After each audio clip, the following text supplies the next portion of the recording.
नमस्कार प्रेक्षकांनो, आजच्या भागामध्ये आपण बघूया. इथे प्रेक्षकांनो बाप्पाची मिरवणूक जात असते आणि त्याच्यामध्ये राया सामील झालेला असतो. आता राया त्याच्यामध्ये सामील झालेला असतो, पण त्याच्या अंगावरती जेव्हा मिरवणुकीमध्ये एक काका गुलाल उधळतात तेव्हा रायाला खूपच जास्त राग येतो. राया म्हणत असतो, अक्कल नाही आहे का तुला? माझ्या अंगावरती गुलाल का उधळलास? तेव्हा ते काका म्हणत असतात, अरे आता बाप्पाच्या मिरवणुकीमध्ये सामील झालायस ना, मग अंगावरती गुलाल उधळला तर काय झालं? तेव्हा राया म्हणतो, तुम्हाला अक्कल नाही आहे का? माणूस कुठल्या टेन्शनमध्ये आहे, कुठल्या टेन्शनमधून तो जातोय, त्याच्या मनामध्ये किती विचार चालू आहेत याचं तुम्हाला काही नाही. अंगावरती गुलाल उधळलं म्हणजे झालं. कुणी सांगितलं होतं तुम्हाला माझ्या अंगावरती गुलाल उधळायला? तेव्हा इकडे त्याला खूपच जास्त राग आलेला असतो. तो म्हणतो, माणसाला कसलं टेन्शन असतं, कसली काळजी असते याचं तुम्हाला काहीच नाही. तेव्हा इथे तो माणूस म्हणतो की सॉरी बाबा. तेव्हा राया म्हणत असतो, आधी चुका करायच्या नंतर सॉरी म्हणायचं का? तेव्हा इथे रायावरती पुन्हा कुणीतरी मागून गुलाल उधळलेलं असतं. तेव्हा राया म्हणतो, तुझ्या तर आता, आणि तो मागे वळून बघतो तर तिथे मंजिरी असते. तर इथे प्रेक्षकांनो, मंजिरी असल्यामुळे राया तिला काही बोलत नाही. तो म्हणतो, मिस फायर तू इथे? तेव्हा मंजिरी म्हणते, हां मग काय? काय रे राया, बाप्पाची एवढी छान मिरवणूक चालले, सगळेजण एवढे जल्लोषामध्ये नाचतायत आणि तू का एवढं चिडचिड करतोयस? त्या बिचाऱ्यावरती का ओरडलंस तू? तेव्हा राया म्हणतो, हां मग काय, त्याने माझ्या अंगावरती गुलाल का उधळला? तेव्हा इकडे मंजिरी म्हणत असते, अच्छा म्हणजे गुलाल उधळला म्हणून तुला राग आला तर? तेव्हा मंजिरी आता सगळा गुलाल त्याच्या तोंडाला सुद्धा लावते आणि म्हणते, हे बघ, मी तर तुझ्या आता गालाला सुद्धा गुलाल लावलेला आहे. आता काय करणार आहेस तू? काय बोलणार आहेस तू मला? आता माझ्या अंगावरती सुद्धा ओरडशील का? तेव्हा इथे आता राया म्हणत असतो, मिस फायर, अगं तूच सांग ना, मग मी काय करू? अगं तुझी इच्छा हा तुझी देव का पूर्ण करत नाही आहे? याच्यावरती तुला इतका विश्वास आहे ना, मग तुझा विश्वास हा का खरा करत नाही आहे? तुला आशीर्वाद देऊन तुला का बरं करत नाही आहे? बाप्पावरती तुझा इतका विश्वास आहे ना, अपार विश्वास, मग का तुला बरं वाटत नाही आहे? त्याला सांग ना, तू सांग ना त्याला, त्याची मिरवणूक आहे ना, तू त्याला सांग की तुला लवकरात लवकर बरं करू दे, तुझ्या सगळ्या इच्छा त्याच्याकडून पूर्ण करून घे ना. तेव्हा इथे मंजिरी म्हणत असते, राया, अरे देव सगळ्यांच्या इच्छा पूर्ण करतो. तेव्हा राया म्हणतो, मला नाही वाटत, माझा नाही विश्वास. आता तूच बघ ना, तू एवढी इथे कष्टामध्ये आहेस, तुला कुठे बरं करतोय तो? तर इकडे राया म्हणत असतो, मिस फायर तू इथे खरोखर आली आहेस का? तेव्हा मंजिरी म्हणते, नाही रे, मी खरोखर कशी येईन? मी तुझ्या नजरेतून, तुझ्या मनातून सगळं काही बघते ना. मी तुझ्या मनामध्ये आहे ना, मग त्या नजरेतून मी सगळं काही बघते. ही मिरवणूक, बाप्पा, माझीसुद्धा खूप इच्छा आहे रे, या मिरवणुकीमध्ये सामील व्हावं, नाचावं, इथे मी प्रसाद खावा, जो मोदकाचा प्रसाद असतो तो खाण्याची इच्छा व्यक्त केलेली असते मंजिरीने. तेव्हा इकडे राया म्हणत असतो, अगं पण ही इच्छा तुझी तुझा देव पूर्ण करेल का? तू खरोखर इथे का नाही आलीस?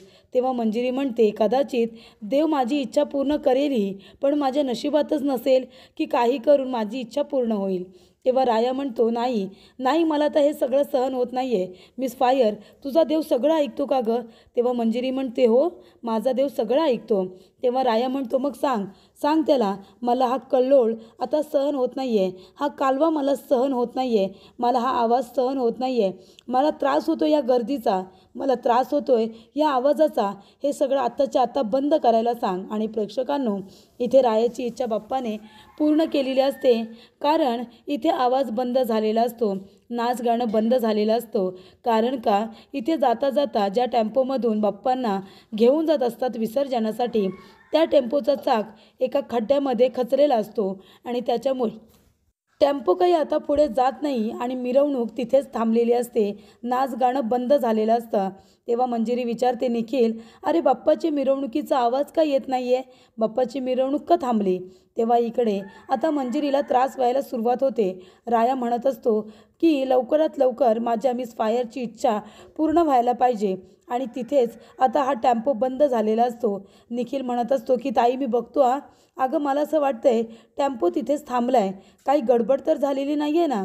तेव्हा मंजिरी म्हणते, राया कुठे आहे? रायाला फोन कर ना, राया ठीक आहे ना? तेव्हा इकडे आता मिरवणूक बंद झालेली असते. जणू काही देवाने इथे आता रायाची इच्छा पूर्ण केलेली असते. नाच गाणं बंद झालेलं असतं. तेव्हा इथे आता राया म्हणत असतो की हे काय झालं, मिरवणूक का थांबली? आणि इथे खड्ड्यामध्ये चाक अडकलेलं रायाने बघितलेलं असतं. त्यानंतरला निखिल आता फोन करत असतो रायाला. तेव्हा इथे मंजिरी नुसती राया राया करत असते. जीजी म्हणत असते, मंजिरी आता तरी त्याचा नाच सोड ग. तेव्हा इथे निखिल म्हणतो, जीजी काय करू, राया दादाला फोन करू की नको? तेव्हा जीजी म्हणते, आपल्याकडे दुसरा काही पर्याय आहे का? कर, मंजिरीची इच्छा आहे ना, मग रायाला फोन कर. तेव्हा इथे निखिल रायाला फोन करतो आणि विचारतो, राया दादा तू ठीक आहेस ना? तेव्हा राया म्हणतो, मी ठीक आहे, मिस फायर कशी आहे? तेव्हा इथे निखिल म्हणत असतो की ताईची तब्येत बिघडली, तू एक काम कर ना, ताईची इच्छा मागितलीस का बाप्पाकडे? ताईने जे मागायला सांगितलंय ते तू बाप्पाकडे मागितलंस का? तेव्हा इकडे आता राया म्हणत असतो, नाही मागतोय मी, मिस फायरच्या सगळ्या इच्छा पूर्ण होणार, तिची सगळी इच्छा पूर्ण झाल्याशिवाय मी घरी येणार नाही आहे. तेव्हा इथे आता त्याच्या बाजूला मंजिरीसुद्धा येऊन उभी राहिलेली असते. ती म्हणते, राया अरे बघितलंस ना तू, बाप्पाने तुझी इच्छा पूर्ण केली. इथे जो काही आवाज चालू होता, जो काही कालवा चालू होता, जो तुला ऐकवत नव्हता, तो बंद झाला रे. बघ ना मिरवणूक थांबली, सगळा आवाज शांत झाला. तेव्हा इथे राया म्हणत असतो, नाही मला असं नको आहे बाप्पा, तुझी मिरवणूक जायला हवी, तुझी मिरवणूक जल्लोषामध्ये पार पडायला हवी. मला माफ कर, मी माझं मागणं मागे घेतो, पण तू इथे मिस फायरच्या सगळ्या इच्छा पूर्ण कर. मी हवं तर माझ्या सगळ्या मागण्या मागं घेतो, मला हा आवाज चालेल. मला तुझी मिरवणूक जल्लोषामध्ये गेलेलीच बघायची आहे बाप्पा, मला माफ कर. मी रागाच्या भरामध्ये जे काही बोलून गेलो ते माझं ऐकून घेऊ नकोस. तेव्हा मंजिरीची तब्येत आता बिघडलेली असते. निखिल डॉक्टरांना बोलावून घेतो. डॉक्टरसुद्धा आल्या आल्या इथे मंजिरीला इंजेक्शन देतात, तिला तिचं ऑक्सिजन पुन्हा लावतात. आता प्रेक्षकांनो, मंजिरीला माहिती आहे ऑक्सिजन बाजूला केल्यानंतर तिला त्रास होतो. मग आता तिची तब्येत जर एवढी बिघडली आहे तर निदान तो ऑक्सिजन तरी सारखा सारखा बाजूला नाही काढला पाहिजे. तरीसुद्धा मंजिरी ही सारखा तिचा ऑक्सिजनसुद्धा बाजूला काढून ठेवत असते. त्यानंतर इथे तिला हा जो काही त्रास होत असतो त्याच्यामुळे इथे जीजी निखिल सगळेजणच टेन्शनमध्ये असतात. मात्र इथे आता राया पुन्हा एकदा बाप्पाचा धावा करतो आणि म्हणतो, बाप्पा मला माफ करा. गणपती बाप्पा, मी जे काही बोललो रागाच्या भरामध्ये बोललो, तुमची मिरवणूक ही वाजत गाजतच गेली पाहिजे, मला माफ करा. मी माझी जी इच्छा व्यक्त केली होती ती मागे घेतो, पण बाकीच्यांच्या इच्छा पूर्ण होऊ दे. मिस फायरच्या सगळ्या मागण्या पूर्ण करा. तेव्हा इथे आता चाक जे खचलेलं असतं ते चाक आता काढण्यासाठी रायासुद्धा मदत करतो. राया आपली पूर्ण ताकद लावतो जेणेकरून ते खड्ड्यामध्ये अडकलेलं चाक निघेल. पण प्रेक्षकांनो, इथे आता ते चाक काही निघायला तयार नसतं. राया इतकी मेहनत घेतो, सगळे भाविक प्रयत्न करत असतात, पण आता खड्ड्यामध्ये चाक इतकं खचलेलं असतं की ते बाहेर निघतच नाही. राया आपली पूर्ण ताकद ही लावण्याचा प्रयत्न करत असतो. तो म्हणत असतो की देवा माफ कर, पण आता हे चाक निघू दे देवा, मी माझी इच्छा मागे घेतलेली आहे. मिस फायरच्या सगळ्या इच्छा पूर्ण व्हायला हव्यात आणि त्यासाठी मी इथे आलो आहे. तेव्हा इथे आता राया माफी मागतो बाप्पाची. रागाच्या भरात जे शब्द तोंडातून निघालेले असतात ते मागे घेतलेले असतात. आणि त्यानंतर प्रेक्षकांनो, इथे तरीसुद्धा ते चाक काही निघत नाही. तेव्हा राया आता दुसरी काहीतरी शक्कल लढवायचं ठरवतो. दुसरी काहीतरी आता आयडिया करावी लागेल, तेव्हाच आता ते चाक निघू शकतं. तेव्हा तो बाप्पाकडे बघत असतो. एका बाजूने मूर्तीसुद्धा आता सटकलेली असते, कारण का चाक एका बाजूने खड्ड्यात गेलेलं असतं. एवढी मोठी बाप्पाची मूर्ती आणि तीसुद्धा आता एका बाजूला आलेली असते. पण प्रेक्षकांनो, इथे रायाने आता एक खूप मोठा असा साकलदंड तिथे आणलेला असतो. त्यानंतरला जो साकलदंड असतो तो इकडे टेम्पोच्या पुढच्या बाजूला आता अडकवलेला असतो आणि त्यानंतरला त्याला एक लोखंड जॉईंट केलेलं असतं. तर इथे रायाने आता इथे शक्ती आणि युक्ती या दोघांचाही वापर केलेला असतो. कसं बसं त्याला आता एकदाचं ते चाक बाहेर काढायचं असतं प्रेक्षकांनो. आणि इथे आता ज्या काही मागण्या असतात मंजिरीच्या, त्या मागण्या पूर्ण करण्यासाठी आता तो बाप्पाच्या पायापाशी आलेला असतो आणि त्याला त्या सगळ्या मागण्या पूर्ण करून घ्यायच्या असतात. त्यानंतर प्रेक्षकांनो, राया इथे आता जे साकलदंड बांधलेलं असतं त्यानंतर ते खांद्यावरती घेऊन आता ओढण्याचा प्रयत्न करत असतो पूर्ण ताकदनिशी. त्यानंतर निखिल म्हणत असतो, ताई काय होतंय तुला? ताई प्लीज शांत हो, रायादादा येतोय, प्लीज ताई शांत हो तू. तेव्हा इथे राया आता पूर्णपणे गणपती बाप्पा मोरया असं म्हणत आता ताकद लावतो आणि तो टेम्पो आता नीट करण्याचा प्रयत्न करत असतो, ते चाक काढण्याचा प्रयत्न करत असतो. तो म्हणत असतो, ताकद लावा रे, सगळ्यांनी ताकद लावा. आणि पाठून आता सगळे भाविक हे टेम्पोला ढकलत असतात आणि राया इकडे पुढे आता ताकदीने तो टेम्पो ओढण्याचा प्रयत्न करत असतो. त्याचबरोबर सगळे भाविक इकडे मदत करत असतात. सगळे एकत्र आलेले असतात. सगळे एकजुटीने इथे आता टेम्पोचं चाक काढण्याचा प्रयत्न करत असतात. आणि त्याचबरोबर प्रेक्षकांनो, इथे बघा, रायाने आपली जी चूक झालेली असते ती आता मान्य केलेली असते आणि त्याने ती चूक सुधारण्याची सुद्धा इथे आता कोशिश केलेली असते.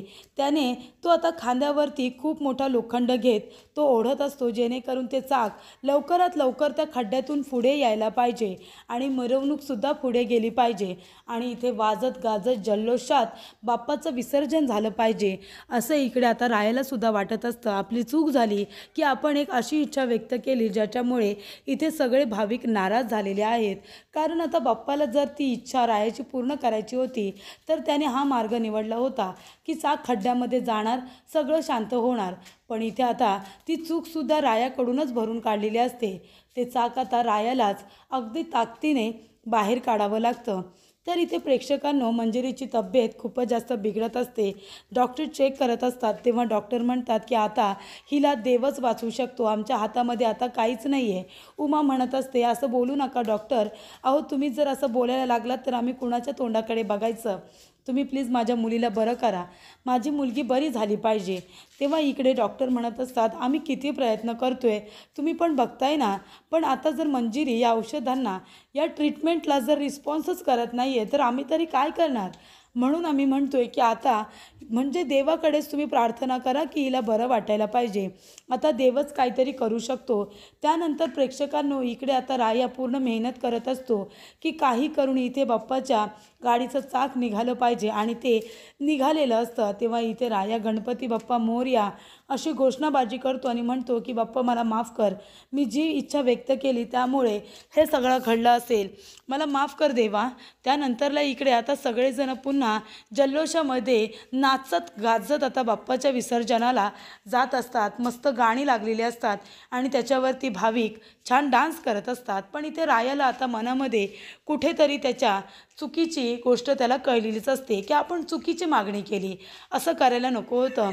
मंजिरीने सुद्धा त्याला पटवून दिलेलं असतं की मला माहिती आहे तू माझ्यामुळे टेन्शनमध्ये आहेस, तुला माझी काळजी वाटते, म्हणून काय तू सगळ्यांवरती चिडचिड करशील का, म्हणून काय तू वाटेल तसं लोकांना बोलशील, त्यांच्यावरती रागवशील का. असं चालणार नाही राया.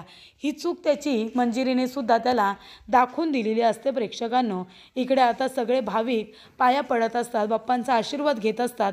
त्यानंतरला रायाला सुद्धा आरती करण्याची संधी मिळालेली असते, कारण त्याने पुढाकार घेऊन चाक बाहेर काढण्याची जी काही इच्छा व्यक्त केलेली असते आणि ती इच्छा त्याने पूर्ण केलेली असते. त्यामुळे सगळे भाविक खुश झालेले असतात आणि बाप्पाच्या आरतीचा मानसुद्धा आता त्याला देण्यात आलेला असतो. तेव्हा राया म्हणत असतो की निखिल व्हिडिओ कॉल केलेला आहे, तू जरा मिस फायरला फोन दे. तेव्हा इकडे रायाने आता व्हिडिओ कॉल केलेला असतो, कारण का निखिलला सांगितलेलं असतं की तू आता इथेच बाप्पाचं दर्शन मी घेतोय ते मिस फायरला बघू दे आणि तिलासुद्धा इथे बाप्पाचं दर्शन घेऊ दे. त्यानंतरला इथे आता व्हिडिओ कॉल हा एका दुसऱ्या व्यक्तीच्या हातामध्ये देत आता राया बाप्पाची आरती करत असतो. गणपती बाप्पा मोरया अशा घोषणाबाजी करत असतो. त्याचबरोबर इथे तो म्हणत असतो की देवा गणपती बाप्पा, मिस फायरच्या सगळ्या इच्छा पूर्ण होऊ दे, मिस फायरला बरं वाटू दे, तिच्या ज्या काही इच्छा आहेत त्या सगळ्या पूर्ण होऊ दे, तिला लवकरात लवकर बरं व्हायचं आहे बाप्पा. तेव्हा इकडे राया आरती करत असताना तिथे आता मंजिरी आलेली असते. मंजिरी रायाच्या हाताला आपला हात लावते आणि तीसुद्धा आता आरती करत असते. तेव्हा इथे राया आणि मंजिरी जणू काही दोघेजण जोडीने इथे बाप्पाची आरती करतायत असं रायाला दिसत असतं. म्हणजे अगदी रायाच्या मनातून तिथे मंजिरीसुद्धा बाप्पाच्या आरतीसाठी, त्यांच्या मिरवणुकीमध्ये सामील होण्यासाठी आलेली असते. कारण इथे मंजिरी रायाला म्हणालेली असते की मलासुद्धा त्या मिरवणुकीमध्ये सामील व्हायचं होतं, मलासुद्धा डान्स करायचा होता, मलासुद्धा प्रसादाचे मोदक खायचे होते, पण माझी ही इच्छा मी पूर्ण नाही करू शकत आहे. पण तू जा ना तिथे राया, तू जाऊन माझी इच्छा पूर्ण कर, मी तुझ्या मनातून मी सुद्धा तिथे बाप्पाचं दर्शन घेईन, मी सुद्धा मिरवणुकीमध्ये सामील होईन, मी सुद्धा तिथे प्रसादाचा मोदक खाईन, असं जेव्हा इथे आता मंजिरी म्हणालेली असते. आणि तसंच इथे राया आपल्या मंजिरीसाठी तेच करतो, तिच्यासाठी तिथे येतो, तिच्यासाठी मिरवणुकीमध्ये सामील होतो, गुलाल लावून घेतो आणि बाप्पाची इथे आरतीसुद्धा करतो. त्याचबरोबर प्रेक्षकांनो, इकडे आता मंजिरीला थोडंफार बरं वाटलेलं असतं, तिला आता थोडं बरं वाटत असतं, तिने बाप्पाचं दर्शन घेतलेलं असतं. आणि इथे राया म्हणत असतो की बाप्पा हे गणपती बाप्पा, माझ्या मिस फायरची सगळ्या इच्छा पूर्ण कर, तिची तुझ्यावरती खूपच जास्त श्रद्धा आहे, तिला नाराज करू नकोस, तिच्या ज्या काही मागण्या आहेत त्या सगळ्या पूर्ण होऊ दे, अशी इच्छा इथे आता रायाने सुद्धा व्यक्त केलेली असते. आणि त्याने सुद्धा स्वतःसाठी काहीही न मागता त्याने मंजिरीसाठी मागितलेलं असतं की मंजिरीला लवकरात लवकर बरं वाटू दे आणि तिच्या सगळ्या इच्छा तिला पूर्ण करता येऊ दे. ही तिची जी इच्छा आहे ती आता रायाने बाप्पाकडे मागितलेली असते. त्यानंतर प्रेक्षकांनो, इकडे आता रायाने हे सगळं व्हिडिओ कॉलवरती मंजिरीला सुद्धा दाखवलेलं असतं, कारण स्वतः मंजिरीला बाप्पाचं दर्शन घेता यावं म्हणूनच त्याने व्हिडिओ कॉल करून एका दुसऱ्या व्यक्तीच्या हातामध्ये मोबाईल दिलेला असतो आणि त्याने बाप्पाच्या दिशेने तो मोबाईल धरायला सांगितलेला असतो. त्यामुळे बाप्पा जणू काही इथे आता मंजिरीला आपल्या समोरच दिसत असतात, तीसुद्धा त्या मिरवणुकीमध्ये सामील झाले असं तिला वाटत असतं. आणि इथे आता रायाने आशीर्वाद मागितलेला असतो आणि तो जेव्हा हात जोडून नतमस्तक होऊन जेव्हा बाप्पाचा आशीर्वाद घेतो तेव्हा बाप्पाने आपल्या गळ्यातला हार त्याच्या हातावरती सोडलेला असतो आणि त्याला भरभरून आशीर्वाद दिलेला असतो. त्याने जी काही इच्छा व्यक्त केलेली असते, मागण्या मागितलेल्या असतात, त्या मागण्या आता आशीर्वादाच्या स्वरूपामध्ये बाप्पाने त्याच्या हातावरती आपल्या गळ्यातला हार सोडून त्या पूर्ण करण्याचा जणू काही त्याला वचनच दिलेलं असतं. त्यामुळे इथे रायाला खूप जास्त आनंद होतो. तो हार तो पकडतो आणि त्या हाराला नतमस्तक होतो आणि तो हारसुद्धा आपल्याबरोबर घेऊन तो इकडे हॉस्पिटलमध्ये येतो, जिथे मंजिरी ॲडमिट असते तिथे येतो. तर इथे मंजिरीने आपले डोळे बंद केलेले असतात, तेव्हा राया तिच्या कपाळाला बाप्पाची विभूती लावतो आणि त्याच्यानंतरला इकडे तो म्हणतो की हे घे मिस फायर, तुला प्रसाद हवा होता ना मोदकाचा, हे घे. तेव्हा तिथे डॉक्टर येतात, सिस्टर येतात आणि म्हणत असतात की राया दादा, हे काय करताय तुम्ही, ते देऊ नका मंजिरीला, तिला डॉक्टरांनी बाहेरचं खायला मनाई केलेली आहे. तेव्हा राया म्हणतो, हे बाहेरचं कुठे आहे, देवाचा प्रसाद आहे, मोदक आहे, ते दिलं तर काय झालं, हे घे मिस फायर, खा तू, काय नाही होत. त्यानंतरला इथे सिस्टर म्हणतात, अहो पण ते बाहेरचंच आहे ना राया दादा, ते देऊ नका, तिला डॉक्टरांनी मनाई केली. तेव्हा इकडे आता उमा येते, जिजी येते आणि म्हणत असते, दे तिला मोदक, खाऊ दे तिला. तेव्हा राया म्हणतो, हां देतो मोदक. आणि तो आता दाराकडे बघतो तर कोण असतं, तिथे उमा आलेली असते. आणि उमा नुसती आलेली नसते तर छान तयार होऊन आलेली असते. तिने छान साडी नेसलेली असते, गजरा मांडलेला असतो आणि त्याचबरोबर छान तयार होऊन मेकअप वगैरे करून आलेली असते. तेव्हा मंजिरी म्हणत असते, जीजी अगं तू किती छान तयार होऊन आली आहेस, खूपच छान दिसतेस तू. तेव्हा इकडे आता उमा म्हणत असते, हो ना, मग तू सुद्धा बरी होऊन घरी आलीस ना की तुलासुद्धा मी अशीच तयार करणार आहे. तेव्हा इथे मंजिरी म्हणते, राया बघितलंस ना, अरे आता जीजीने स्वतः परवानगी दिली की मी प्रसादाचा मोदक खाऊ शकते, तेव्हा तू मला मोदक दे बरं. तेव्हा इकडे राया मंजिरीला मोदक देतो. त्याच्यानंतरला इथे जीजी खूपच जास्त सुंदर दिसत असते. तेव्हा इथे मंजिरी म्हणते की जीजी, तुला असं बघून मला किती छान वाटते म्हणून सांगू, मला खरंच खूप आनंद झाला आहे तुला इतकं छान नटलेलं सजलेलं बघून. तेव्हा इथे रायाला आठवतं, रायाने सांगितलेलं असतं उमाला की चांगली तयार होऊन इथे ये म्हणून, म्हणजे जाऊन आराम कर, छान तयार हो, साडी नेस आणि मग इथे छान तयार होऊन आलीस ना की मिस फायरला बरं वाटेल. ते सगळं आता रायाला आठवतं आणि इथे रायाचं बोलणं आता जीजीने खरोखर सत्यात उतरवलेलं असतं. ती घरी जाऊन छान तयार होऊन छान एकदम सुंदर साडी नेसून मेकअप करून त्या ठिकाणी आलेली असते. तिला असं तयार झालेलं बघून खूपच जास्त आता मंजिरीला आनंद झालेला असतो. तर पुढील भागामध्ये आपण बघूया, इथे आता मंजिरी रायाच्या गावी आलेली असते आणि ती तिथल्या लोकांना रायाच्या फॅमिलीबद्दल विचारत असते. त्याचबरोबर प्रेक्षकांनो, इथे प्रसाद म्हणत असतो की देवा, माझं काही चुकलं असेल तर मला माफ करा, मला माझ्या चुकीची शिक्षा झाली तरी चालेल, पण माझ्यामुळे कुणालाही त्रास होता कामा नये, असं म्हणत तो आरतीचं ताट बाप्पाच्या समोर ठेवतो. आणि इथे त्या आरतीच्या ताटामध्ये एक चिठ्ठी असते, राया बरोबर त्याच्या मागे उभा असतो. तेव्हा इथे प्रशांत आपल्या मनामध्ये म्हणत असतो की राया प्लीज प्लीज त्या आरतीच्या ताटाकडे बघ आणि त्याच्यामध्ये जी चिठ्ठी लिहिलेली आहे ती वाच प्लीज राया प्लीज, कारण इथे आता जय घोरपडेची माणसं पाठीवरती असतात प्रशांतच्या, जेणेकरून प्रशांत रायाला किंवा डॉक्टरांना जाऊन सत्य सांगू नये की त्याने इकडे जे विष दिलेलं आहे त्याच्यामुळे मंजिरीची तब्येत बिघडलेली आहे. कारण जर त्याच्यावरती एखादा अँटीडोस देण्यात आला तर मंजिरी अगदी व्यवस्थित होऊ शकते. आणि इथे आता प्रशांतला काही करून मंजिरीला वाचवायचं असतं, त्याला मंजिरीची मदत करायची असते आणि म्हणूनच त्याने चिठ्ठीमध्ये रायासाठी सगळं लिहिलेलं असतं.